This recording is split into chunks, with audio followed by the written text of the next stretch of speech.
লিফলেটের মতো ছাড়া হয়েছে, যেখানে দেওয়া হচ্ছে যে আমরা নাকি টাকা বিতরণ করছি, বিকাশ নাম্বার চাচ্ছি, এই সমস্ত প্রকারগুলো সেখানে ছড়ানো হয়েছে।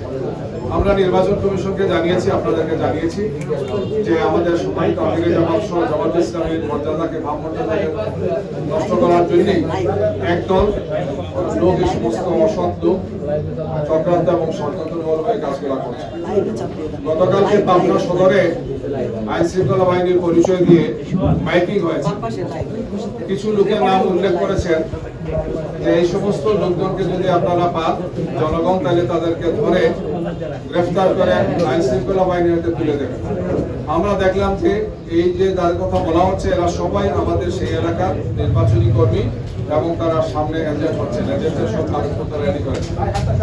পরবর্তীতে যখন এটা পুলিশের সাথে যোগাযোগ হলো, রিটার্নিং অফিসার যোগাযোগ করলো, তারা বলতে পারলেন না, বললেন আমরা ভিতরে থাকি না, আমরা আপনাদেরকে জানাবো। রাতের বেলা তারা কিছু জানান নাই। আমরা আমাদের স্থানীয় সংগঠনের মাধ্যমে সেখানে প্রেস ব্রিফিং করেছি এবং এই ধরনের ন্যাক্কারজনক কাজ করে জনমনে একটা আতঙ্ক তৈরি করা, একটা ভিন্ন এবং হীন প্রয়াস আমরা লক্ষ্য করছি।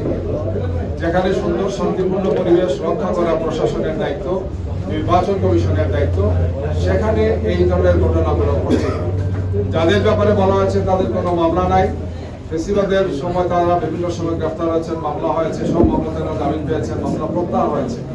তারা জামাত ইসলামের সাথে সম্পর্কযুক্ত সবাই এবং জামাতের নেতা বা কর্মী পর্যায়ে তারা আছেন।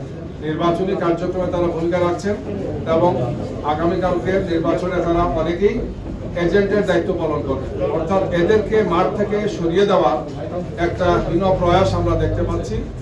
আইন শৃঙ্খলা বাহিনীর নামে কারা করছেন আমরা বলেছি তদন্ত করে রিটার্নিং অফিসার, পুলিশের কর্মকর্তা যারা আছেন, অন্য যারা আইন শৃঙ্খলা বাহিনী যারা আছেন, তারা যাতে এই সমস্ত বিষয় পদক্ষেপ গ্রহণ করেন।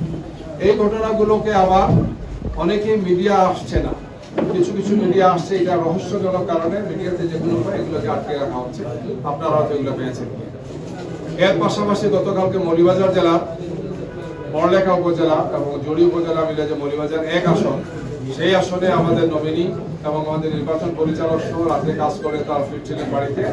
তখন সেখানে প্রতিদ্বন্দ্বী যিনি প্রার্থী আছেন বিএনপির, তার নেতৃত্বে সন্ত্রাসীরা আমাদের নেতা এবং কর্মীরা যে গাড়িতে ছিলেন সেই বহরের উপর তারা হামলা করেছেন, গাড়ি ভাঙচুর করেছেন, আমাদের নেতা কর্মীদেরকে আঘাত করেছেন, তাদেরকে মারাত্মকভাবে জখম করেছেন, যারা সবাই এখন সিলেটের বিভিন্ন হাসপাতালে চিকিৎসাধীন অবস্থায় আছে।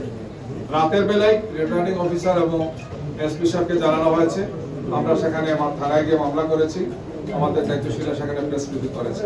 এই ধরনের আরেকটি ঘটনা জাস্ট এর আগের দিন মৌলভীবাজার 3 আসন যেটা রাজনগর, সেই আসনে আমাদের সর্বশেষ প্রচারণা ছিল। সেখান থেকে ফেরার পথে আমাদের নেতা কর্মীদের উপর হামলা হয়েছে, ছুরিকাঘাত করা হয়েছে, মারাত্মকভাবে তাদেরকে স্টেপিং করা হয়েছে। এই বিষয়গুলো আমরা সেখানকার আইন শৃঙ্খলা এবং রিটার্নিং অফিসার এবং তার সাথে যারা আছেন তাদেরকে আমরা দেখেছি।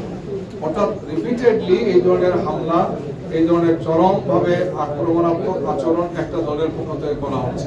মনে হচ্ছে যে তারা সাহস হারিয়ে ফেলেছেন, জনগণের সমর্থন তারা পাবেন না, এই জন্য এই ধরনের আগ্রাসী ভূমিকা তারা পালন করছেন।